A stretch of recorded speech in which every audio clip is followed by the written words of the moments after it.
If you're ready to skip the line and get the full formula on how to turn your passion into a business, I want to invite you to pick up my brand new book, Key Ingredients: How to Turn Your Passion Product into a Profitable Business.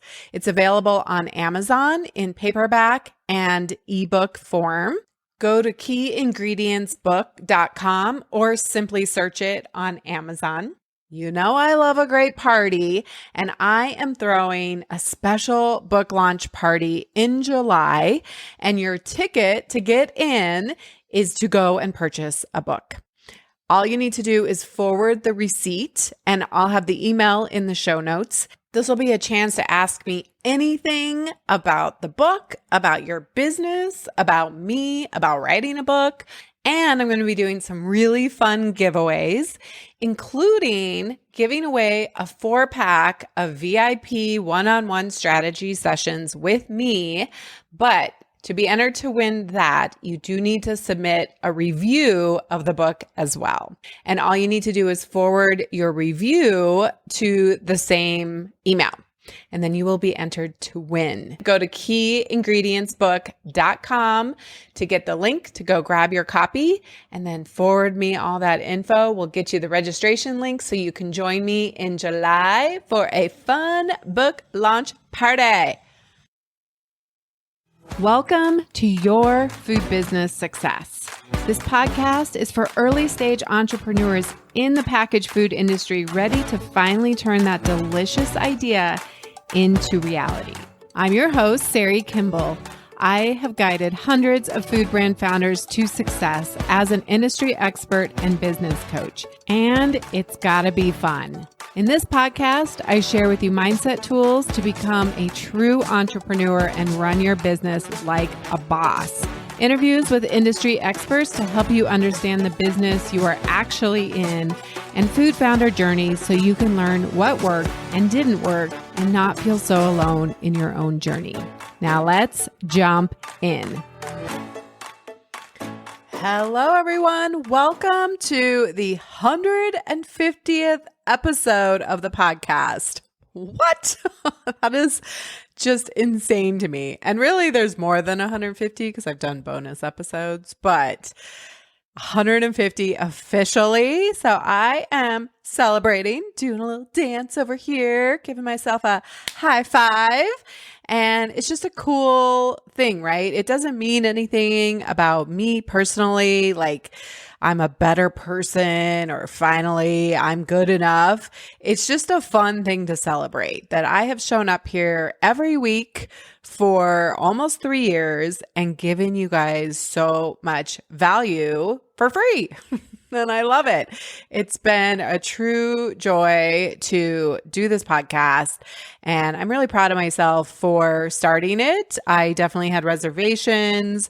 There was a lot of stress and pressure at the beginning to have it be perfect, quote unquote, right? But what is perfect? And it's evolved over the years. And I feel like I've just been it's been an opportunity to lean into more of who I am and really just keep becoming more and more authentic. And just, it's a way for me to serve my purpose, which is to help all of you to become the best version of yourself, to go after your potential, to open up what you are capable of beyond what you think now, and to help you have less suffering along the way. And just ultimately, you guys are changing the world as you step into your potential of what's possible. And I think entrepreneurship is one of the most powerful vehicles that we can do that really will open that up. All of that is very true in my belief. That is my purpose. But what it's also going to do when you step into entrepreneurship is it's going to trigger all of your baggage, right? And I like to say like parenting, relationships, and entrepreneurship are probably the top 3 triggers that like bring up all of our shit. And I should just let you know, I'm going to be dropping that word a couple of times. So if you're around small ones, I just was like, it's 150 episodes. I am going there, right? I am fired up. I'm excited about this topic because what's funny is I actually already recorded a totally different episode for the 150th. And I was like, this morning, I'm like, no, that's not it. I don't want to talk about that for the 150th. I actually want to talk about this today because I see it as one of the most limiting pieces, one of the biggest pieces of bullshit that gets in our way as entrepreneurs. And I'm using myself in that group as well. Listen, I have coaching tools that have helped me tremendously to go bigger, make a bigger impact, take bigger risks, but it doesn't mean that I don't need to also manage my mind and the words that I use. So today I want to talk about the words that you are choosing to say to yourself and the quality of questions that you are asking yourself. Because entrepreneurship, more than anything else, has a responsibility for you to do it well, for you to be successful, whatever that is for you, but for you to be successful and really go after bigger things, to go after your potential, you are going to be putting yourself in harm's way. You're going to be bringing up all of that stuff, right? All of those negative messages that we kind of try to stuff down and ignore, but things about your worth, things about your confidence, your self-criticism, your fraud complex, right? Your self-esteem, all of it's going to come up as you are putting yourself in harm's way to be judged, to be rejected, to possibly fail. And 100%, you are going to fail a lot. In fact, I would say 80% of what you do is failing. And only 20% of it actually works. But we got to go through the 80%. And I don't think we know this. Like we kind of delude ourselves, and maybe that's okay. I know I certainly did. I kind of came into entrepreneurship with a certain amount of idealism and like, this is going to work so fast and I'm just going to be on easy street. Right? Like I think we need a certain amount of optimism and hope that this will work. Otherwise, we probably would never do it. But the reality is most people don't become entrepreneurs because it is hard. It is really, really hard. And I'm avoiding using the F word, but it is effing hard. We were talking about this in Master Your Business yesterday, and it's like all the heads are nodding. Like, yeah, this is the hardest thing I've ever done. And it is our responsibility to manage our minds, to be aware of first, and then change the negative scripts that are running around in our brains, because your brain is an a-hole. It is trying to keep you safe, right? It is trying to keep you inside the cave so that you do not experience any pain. It only wants to experience pleasure, which is the opposite of being an entrepreneur. Now, of course, there are amazing moments.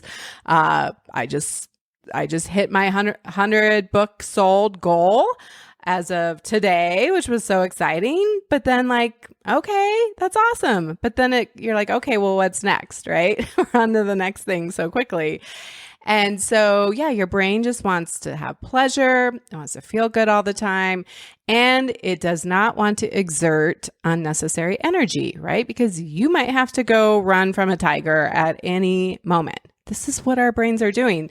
We have this part of our brain. We have two brains, and this primal part is in there. None of us can escape it. This is the human condition. And so it is our obligation, if you're going to be successful, if you're going to go after big goals and take risks, that you got to manage your mind. So words matter. They really, really do. The quality of your word choice is so important. And first, we have to bring awareness to it. We can't change anything if we don't even know it's happening. So just can you start bringing awareness to that script? We're having like somewhere between 60 and 80,000 thoughts a day. Most of them go unnoticed, but can you start to bring awareness to them? Maybe it's an alarm at certain times of the day where you're like, ding, and you're like, what am I thinking about? What's going on in there? Is it negative? Probably is, right? It most likely is. We are wired for negativity because our brains are trying to keep us safe. And when we see the negative, we can avoid it, right? We're like, ooh, avoid that. Oh, don't do that. Oh, yeah, right? So it's like putting all these negative thoughts in your brain. It's just the way it is. So let's not get mad at it. Let's actually try to work with it. But be first bringing awareness to it and like, what's going on? What are my negative scripts? Mine are usually something along the lines of like enoughness, worthiness, like what's wrong with me, or this will never work, right? This is really hard. Certainly like anxiety thoughts, right? Worry, like spinning out. And so catch yourself, just be like, oh, so we're not going to judge it, right? It's not right or wrong. It's just is. What are the thoughts? What are the main things that you're spinning out on? So first notice it. And they're probably like, it's not negative or positive. It's just probably low quality thoughts. When I take you through the model, which I do with my clients, right? The thought like, this will never work or what's wrong with me is going to create a negative emotion. It's going to create a less than productive emotion. It's going to be something like, if the thought is, there's something wrong with me, why can't I figure this out? The emotion under there is going to be something around defeat or unworthiness or victim, right? I feel like a victim. And it's not going to produce high quality action, which is not going to get the result that you want, right? It's not going to get you more success. It's probably going to reinforce all of the negative thoughts. And then we're just on like this vicious loop. And so first just notice it without judgment.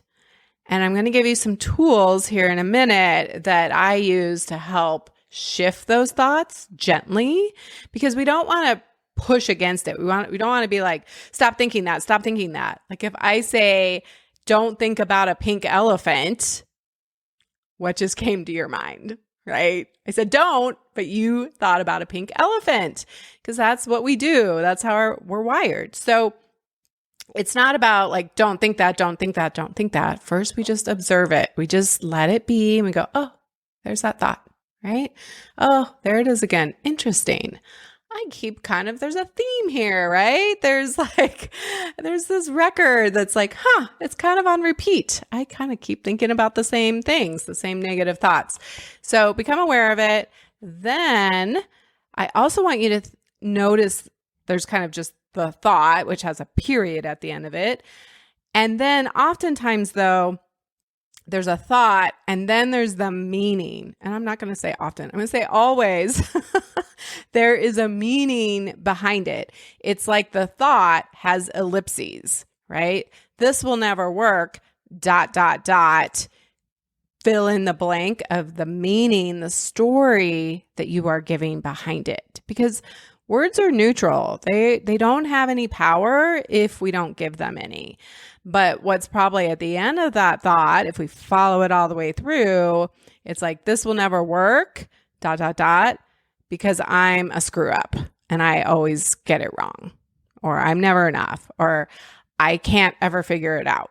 What's wrong with me, right? Fill in the blank, whatever your flavor is. And there are definitely different flavors. That's just mine. I'm being very open and vulnerable here with you guys. So what are you making it mean, right? Because you could just have a thought that's like, I should be farther along, which this thought came up in our Master Your Business last night. And we really talked a lot about this, was like that thought, is that helpful? Like when you say, I should be farther along at whatever stage in your business you are at, you might not have even started and you're starting to say that. Like, why have I waited so long? I've been wanting to do this for years. I should be farther along right now. Or you could have 500K in sales and be thinking the same thing, right? I see it at every level. And I coach some really top names in the industry. And I'm like, everybody has that same shitty thought. And so we don't have to give it power. We could say, like, it could just be neutral. Like, I should be farther along. That's interesting. I think that's not true. And I can just let it go. But what most of us do is we hang on to it and we make it true. We make it fact. We're like, that's actually a fact. I can put whatever dollar amount in the circumstance line. So let's just say 500K in sales, and you have a thought, I should be farther along. Now that number is neutral. It could be a completely different number and you could still have that same thought. You could have 1 million in there and you could still have that same thought. I promise you, because I coach on this all the time, it could be $10 million and somebody's still having that same exact thought. So just notice when you think that thought, how do you feel in your body? Right? What is the quality of the emotion? And that emotion is going to drive an action or an inaction. And most likely that I should be farther along. Let's fill in the rest of it, ... But there's apparently something wrong with me, or here I go, I screwed it up again. Right? Then we have an emotion that feels like defeat. It feels like victimized. It feels frustrated. It maybe feels angry. It feels like regret, right? We're thinking about all the things, like the feeling of like, I should have done something different. And then that leads to action or inaction, which is probably more inaction. It's probably just more thinking, reinforcing that thought. Like, yep, there definitely is something wrong with me. I should be farther along. And so we're not getting the results that we want, which is that we're farther along. And I can speak very much from experience. I actually noticed, because we were talking about it last night, I was like, I have actually not said those words to myself this year. And that's so interesting because I said them a lot. I mean, I've been in business now over 6 years doing this work, and there have been plenty of times I have uttered those words, right? And they feel terrible. It feels terrible. And it does not make me want to take action. It doesn't make me want to get outside the cave and, go make offers and create new things and go create a new podcast or a post on social media or, think about a partnership. It doesn't help me be more creative. It doesn't help me have more confidence. It just kind of reinforces the same terrible feelings and thoughts, right? So we can play that all the way out, right? And then we can have the questions that we ask ourselves. And we ask ourselves some pretty terrible questions like, why am I not farther along? What's wrong with me? When will this ever work? Why can't I figure this out? Why am I so stupid? Right? On and on and on. So notice the thoughts, but also notice the questions. And I will tell you that the higher quality questions that we ask ourselves, the better results we're going to have in the R line, right? The model is circumstance, thoughts, feelings, actions, and we get a result from there. And so we can put in there all of these questions. Now, what we end up doing is our brain needs to close that story loop. We have this brain that's wired for like closure. And so when you say, why can't I figure this out? Our brain likes to answer us. And it says something like, because you're an idiot and you can never figure this out. Because there's something wrong with you. Can't you see this? We have so much evidence that you can't figure it out. Or why can't I ever finish anything? Brian talked about that 2 podcasts ago about he would come to me and say, I'm just not a finisher. Why can't I ever finish anything? And you're fill in the blank, right? Because I'm flawed, because I'm not enough, because there's something wrong with me. We answer that. We don't usually, let's get real. We could answer that like, why am I not a finisher? Why can't I finish things? And then you're like, well, because you are still learning and growing and you're an amazing human and you're figuring it out. That is not what our brain offers us. Let's be real. So I wish it was, right? So we can change the quality of our question. We can say, I wonder how I'm going to actually be a finisher this time. I wonder how I'm going to figure this out. What is the next thing I could do? Who could I go and get support from? Who else would know this, right? The who, not how strategy. We can ask ourselves so many better questions that lead to openness and creativity and new ideas, right? And ahas, instead of shutting us down with like, yeah, because you're an idiot and you're never going to figure it out. Instead of like, who else do I know? Who could support me here? Who's ever done this before? Oh, maybe I should go check in with Sari. Or I could go to this group, or I could reach out to this person, right? We want to lead you to positive action that's actually going to move you forward, which is what you ultimately want, right? So I wanted to give you a couple of strategies that I use and certainly use with my clients. So we talked about this yesterday, and I said, listen, we can't go to daisies and rainbows, right? Our brains do not like that. Affirmations actually can be more harmful than good. I mean, we do need to actually put in more positive thoughts into our brain, but we have to be careful of what it is. And I've been reading this book called The Art of Impossible by Stephen Kotler. I believe that's his last name. And he had this really great passage that I read last night that I was like, oh my gosh, I think that's what inspired me to finally be like, actually, this is going to be my 150th podcast. So yes, we do need to, we can feel it in our body when we say a negative thing to ourselves, like this sucks, or this is hard. I can't handle this. Why is my life so unfair? Right? Those kind of things, they definitely shrink us. They kind of make us, I can feel it in my body, right? Like this is really hard. And we like shut down and we're like, yeah, it's hard. And we just kind of get smaller and closed off. And positive thoughts, they move us in a different direction, right? They help us to feel more expansive. And this is coming directly from the book, but things like, I choose to be here. I've got this. I can rise to this occasion. And so we know we need more positive self-talk. And this woman, Barbara Fredrickson, she discovered what's called the positivity ratio. And I talked about this a little bit at the beginning, like that our brains are going to go to the negative. We're negatively wired. So somehow she did some studies that we actually need 3 to 1.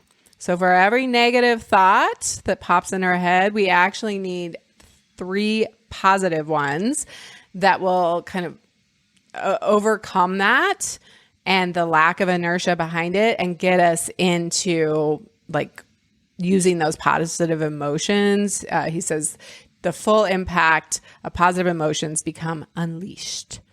And when we unleash those positive emotions, when we can tip the scale, when we can offer more positive self-talk, 3 to 1, then we're actually getting into new actions that are really constructive, that serve us a lot better, right? But to my point a little bit earlier, we need the positive self-talk to be grounded in reality. We can't just be like, I'm amazing. I am totally going to be a millionaire and I got this covered, right? We got to be really careful. Like our brains are not fooled by any bullshit. It has a really strong bullshit meter. And so we got to be really careful that we don't just try those affirmations. I put up an image of Stuart Smalley. If you're in my age bracket or older, you remember Stuart Smalley from Saturday Night Live. And he would sit in front of the mirror and say, I'm good enough. I'm smart enough. And doggone it, people like me. Right. And that always cracks me up. But like that, if you don't believe it, it's actually going to do more harm than good because your brain's like, nope, that's not true. and it's actually going to demotivate you. So what I said in Master Your Business last night is we need to reach for a 1% less shitty thought. So this is hard and I'm figuring it out. Like, we don't have to get rid of this is hard right away because that would not feel true. It is hard. Sometimes it is really hard. And so keep it and add something that kind of lightens it up a little bit, that you just feel 1% less shitty. This is hard versus this is hard and I can do hard.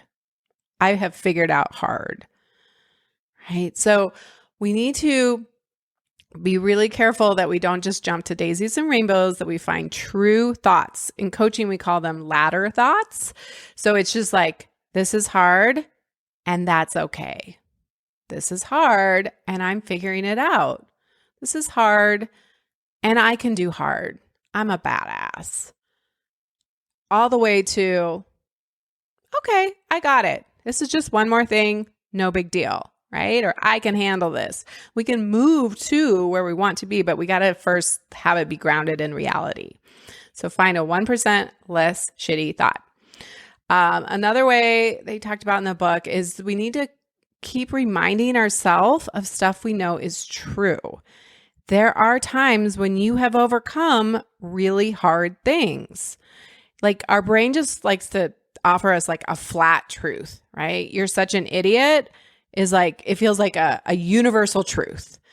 And it's like, you're such an idiot sometimes, but sometimes you're not. And actually, let me come up with reasons. I would challenge you to stop in that moment and say, let me come up with 3 ways I actually haven't been an idiot. Or maybe it's like, you never make good decisions. Like, I always screw it up. I don't make good decisions. Oh, let me actually stop and think about, when have I actually made 3 great decisions for my life, for myself? So start coming up with, when you notice the negative thoughts, like, okay, it can still be there. We can let it be there. We don't have to try to resist it, right? Like the pink elephant. Don't think about it. Don't think about it. Just, how can we add something, and how can we give ourselves some evidence that there are times when you haven't made great decisions and there are times when you have, right? And the more we can do that, the more we're like, oh, I see you. I see you, brain. I see that you're just trying to help me and you're trying to keep me safe, but actually I do make good decisions sometimes. And here's what's true, right? It feels very true in the moment, but actually here's what's true. And then the last thing that I want to offer is setting up on purpose, getting proactive about it, because we know, like I said, we have like 60,000 thoughts running around in our brains, and most of them we don't even notice. And most of them are probably negative. And so I actually get proactive about this, and I have recurring reminders that show up on my phone and my computer, and I have them set for certain times of the day. So every day I get some reminders that are positive, that are things, and I'll read some of them to you. I have one that says, I am safe in my success. I have another one that says, I am in demand. I have one that says, this is all for fun. Laugh even more, right? Reminding me to just take a minute to like, oh, this is actually going my way, right? That could be a really good one. Things do work out for me. I have one that says, let's see, I make great choices for my future self. I have one that says, everything is possible. I open myself up to it all. Things work out for me. So I love this. I think it actually has made a huge difference. Even if I'm in a hurry sometimes and I'm just like, check, check, check, right? But I'm still seeing it, right? My subconscious is picking up on it. And I actually think it really has shifted my self-talk a lot. I mean, I use the tool of a less shitty thought. I use the tool of evidence.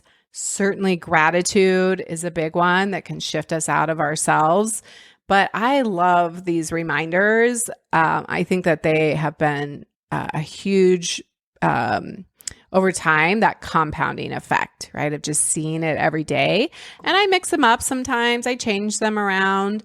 I'll notice something that I'm like, ooh, that thought's actually really not serving me. And I will come up with a more positive thought that's part of my reminder list. So I think that was a perfect episode, a perfect topic for our 150th. And I just want to say thank you for being on the ride with me. If you haven't left a review, I would so appreciate that. You can go on to Apple Podcasts and leave a review. Like I said, this is all free content. I just want to support you. I want to offer you value. I want to help you in your journey to go and reach your potential, see what's possible for you, open up your capacity to do more good in the world.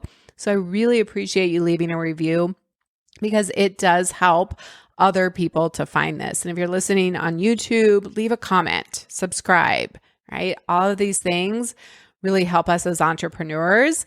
And at some point in your business, if you're not already there, you know how important reviews and comments and things like that are. So I really, really appreciate it.